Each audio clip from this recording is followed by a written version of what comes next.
Welcome to The Link tonight. And we have an expert in studio who is dealing with SMEs and people who are starting to do business. And tonight we'll pick his mind on his expertise on how to stay on your feet, to stand and not to fall as an SME and a startup.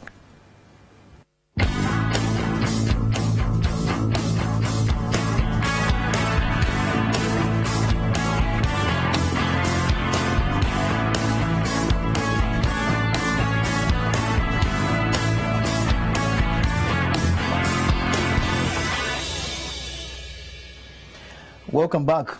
And tonight we have Mr. Alon Reyes, CEO, Reyes Corp, South Africa. And is the keynote speaker for the 9th Competitiveness Forum, which is organized by Minister of Finance. But tonight we are privileged to have you to pick on your expertise on what people can do, those in business. Let's start immediately. Mr. Reyes, how does a startup or an SME business attract equity partners? Because people have ideas, but they lack the money. But these guys have the money, but it may be difficult to make decisions. So how do I attract an equity partner to put money in my business?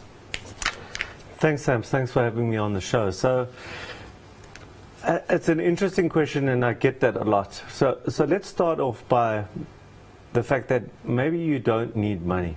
First of all, wherever I travel around the world, the entrepreneurs have the same song, which is, I need money, I need finance. You don't need money and you don't need finance. You need a compelling economic right to exist. What does that mean? Yeah, break that down. It means that you have a product that is discernible and that there is a product there to sell that has even a basic unique selling proposition. You have to have a market that will buy it. You have to have the will and ability to actually sell it. And if you sell it, that you will make a profit. If those 4 things are in place, then money will flow.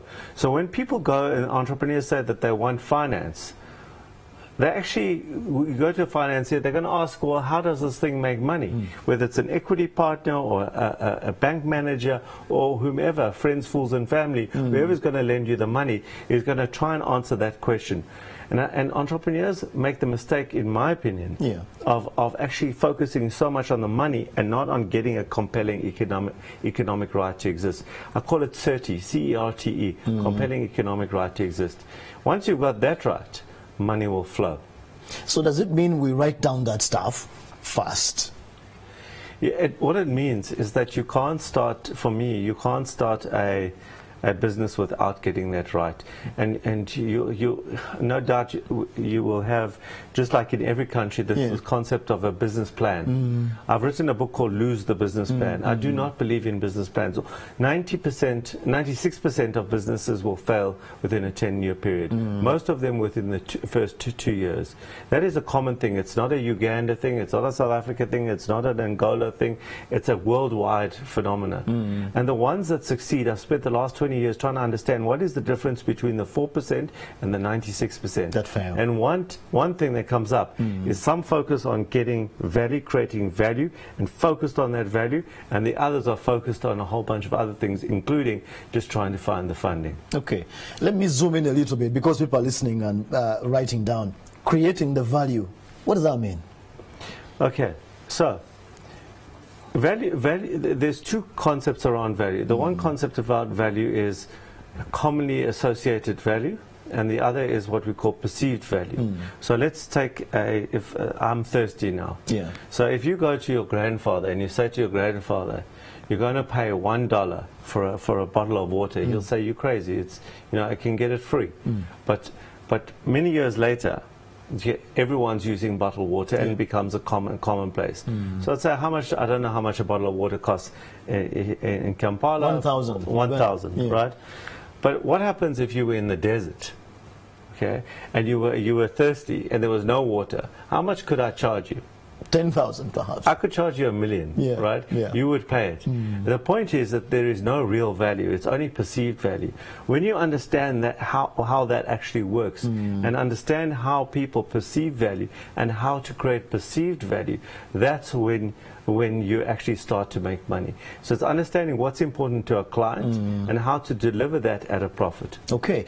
I see in your explanation responding to a demand drive. Yes. Things must be demanded as such so that you can make money. Very good.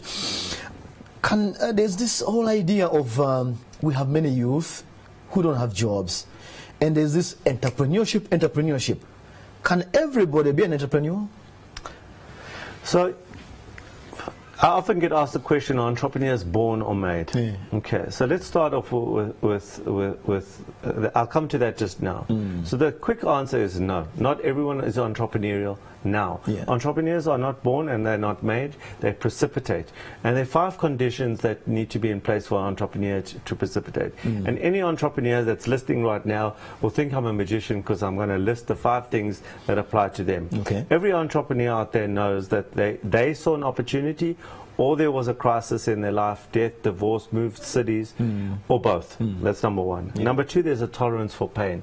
When you come up with the idea, by the time you go to your friends and family, they told you it's a terrible idea, and then you have the courage to push through, and then the clients tell you, or potential clients tell you it's a terrible idea, and you have to push through. No entrepreneur exists unless they have got a tolerance for pain. Tolerance for risk. Okay. If I'm a 22-year-old young person, and this is why it's important for youth to hear this, I have got a risk profile that is far higher than somebody who's maybe 50 and might have a mortgage with I've got a property or sending my kids to school. So my risk profile is much lower at my age than a 23-year-old. A piece of research came out of the US that showed the most successful first-time entrepreneurs were 60 years and older. Never been an entrepreneur before. So they weren't made and they weren't born. Now if you think about that, a 60-year-old, the kids are probably moved out of home, they've paid off their home. It's an empty home. So their risk profile is closer to the 20-year-old than to me, who's somewhere in the middle. Okay. The 4th thing is their belief in their ability to muster resources. So it's not their ability to muster resources or put resources together, it's their belief that they can. You ask any entrepreneur out there and they say, if I knew then what I know now, I wouldn't have done it. But they believe they could. So that has to be in place. And finally, any entrepreneur out there knows that the day they started, their products or services that they had and what they have now are completely different. So it's the ability to learn and iterate. In other words, apply that learning. Once those 5 conditions are present, then an entrepreneur will precipitate. Okay. But not everyone can precipitate at the same time. Some start at 60, precipitate at 60, some at 20. Okay. So what would be the best to, if there was support of maybe government type, would it be to focus on those groups that show those abilities and prop them up? I think that would be the best approach from your explanation. Well, I don't think so. Okay. So I don't think so. Absolutely. Yeah. I don't think you should prop anyone up. I think you first have to choose what we call people with blue heart, that ability to stand up again and again and again, people with fighting spirit.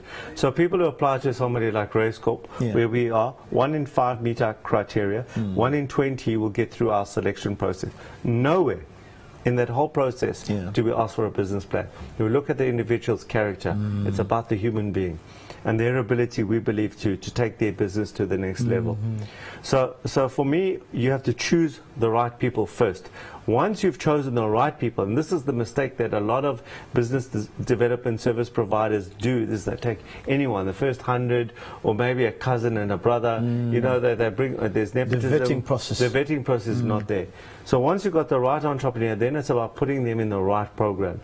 If it's a high volume, low quality program, it's not going to work. And we see that time and time again. To me, I'd rather have fewer people, put more effort into them, make them successful. They will employ, they will become the role models, and they then will pay it forward for the next generation, etc. So you start rather focusing on a small amount of people and put the right program together, not just any old program. Okay, very good. Small to big. Very good.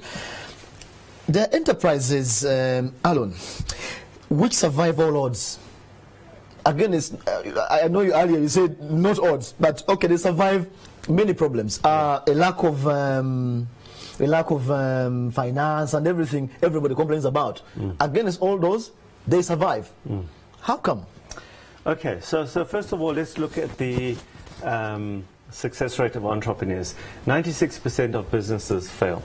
When you look at the statistics even further, there's a research firm called Dun & Bradstreet that showed that 90% out of the 96% actually just wake up one morning and say, they can't do it, I'm done, I can't do it anymore, and they go and find a job.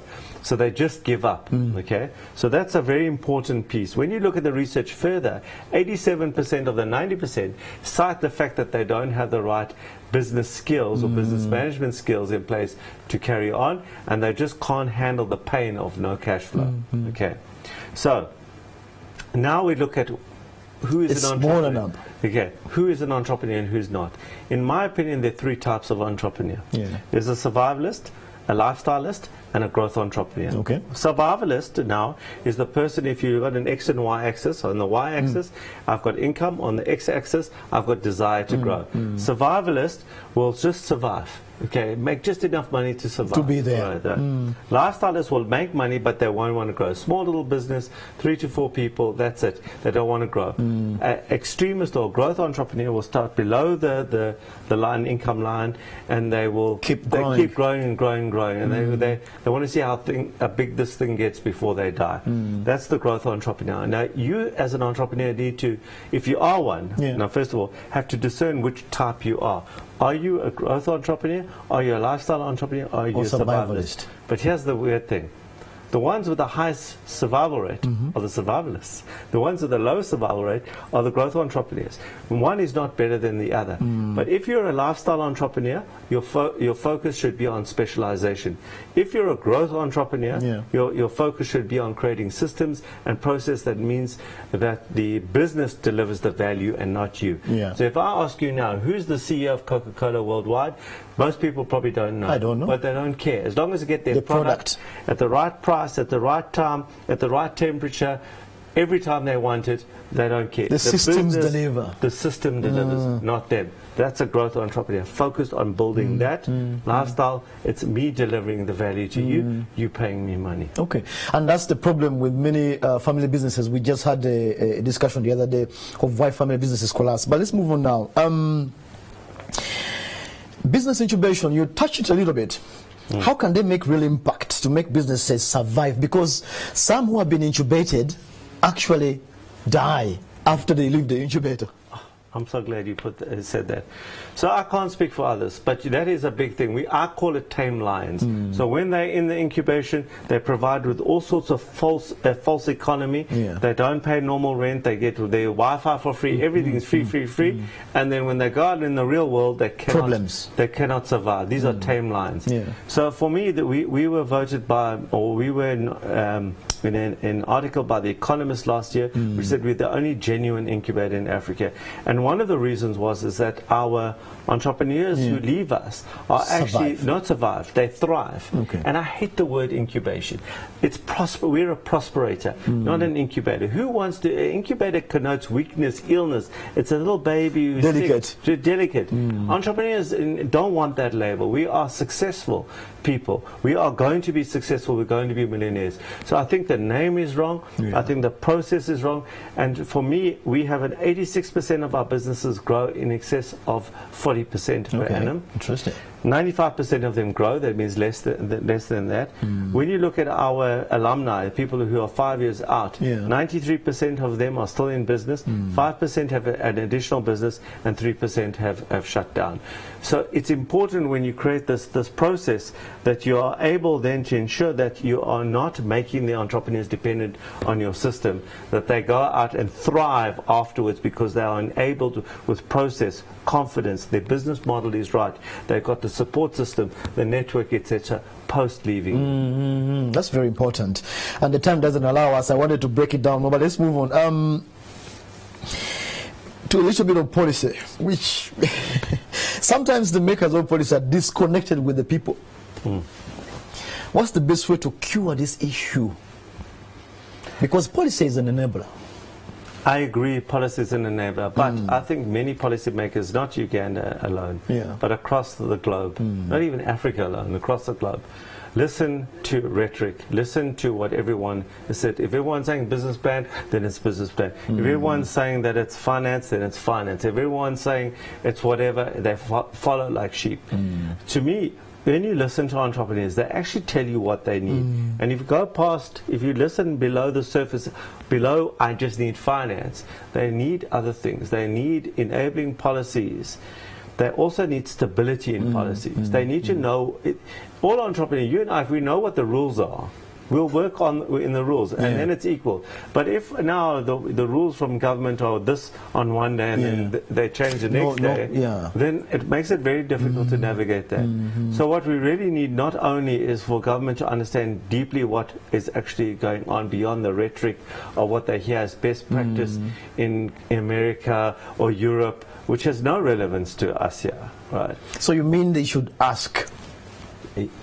But listen in the right way. Yes. Listen in the right way. Listen below the surface. Not listen to, I just need finance. Okay. Our final question, Alan. We have about a couple of minutes. How important is the government signal or body language to just spur business to be created? And I mean here, without doing anything, sometimes government can posture correctly. How important is that? It's critical. Government is a lead. Government are our leaders, and they lead our sentiment, they lead our confidence, they lead. So, and I've seen it. You know, I come, as you've mentioned before, I come from South Africa. We've had a change of president recently, and just in that with the confidence, because the different policy, and then it went down, and then there was a slightly different iteration to that tune, and then it went back up again. So we follow whatever government says, and it gives confidence or doesn't give confidence. In my opinion, what's happening now is I can sense in Uganda a slightly different tone of, there's a change in tone, a positive change in tone going on right now. There's more engagement going on right now, and I think that's a very important signal to business now, that to be more confident about actually getting their ducks in order to take advantage of what I believe in Uganda is going to be an interesting and exciting next 10 years. Okay, very good. Alan Reyes, CEO Reyes Corp, thank you very much for joining us on The Link. Viewers, you've heard, time doesn't allow us to thresh down some of these issues. Those who will be there at the 9th Competitiveness Forum, you are going to hear more of him. And for those who won't be there, we have given you a piece of him. You can look for him online, Alan Reyes, and read more about his thoughts on business. That was The Link tonight.